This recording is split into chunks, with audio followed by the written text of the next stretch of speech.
There's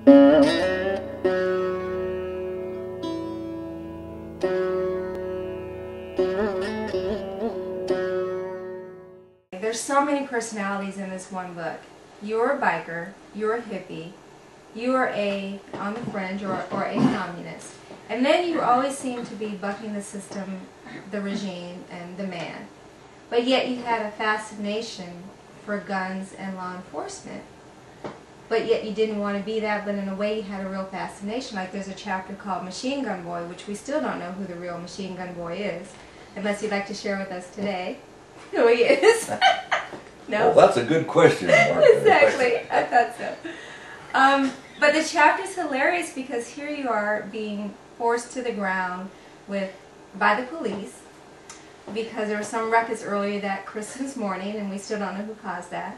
And you're admiring the law enforcement officer's guns. So how can you not stand the man, but yet you admire his toys? Well, it was kind of a love-hate relationship with the man. Because guns and hippies don't mix. I don't get that. That's true. It seems to be true. When I was a little kid, I was fascinated with firearms.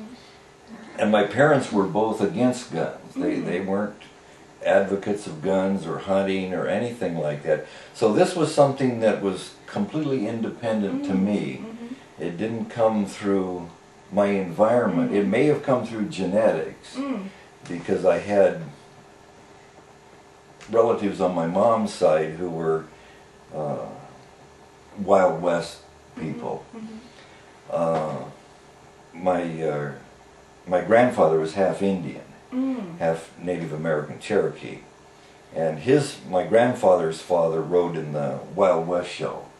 So he was, on my mom's side they were into guns, but only as tools.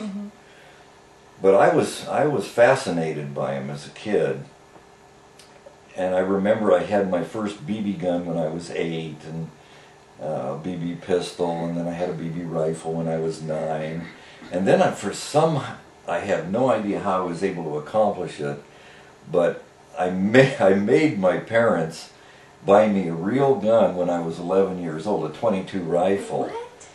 And then I had my mom take me to the Long Beach police range, and the Long Beach police and the LA sheriffs taught me how to shoot. Oh my gosh. So I had kind of a mentor relationship with law enforcement at about age 11. So I always thought they were kind of cool.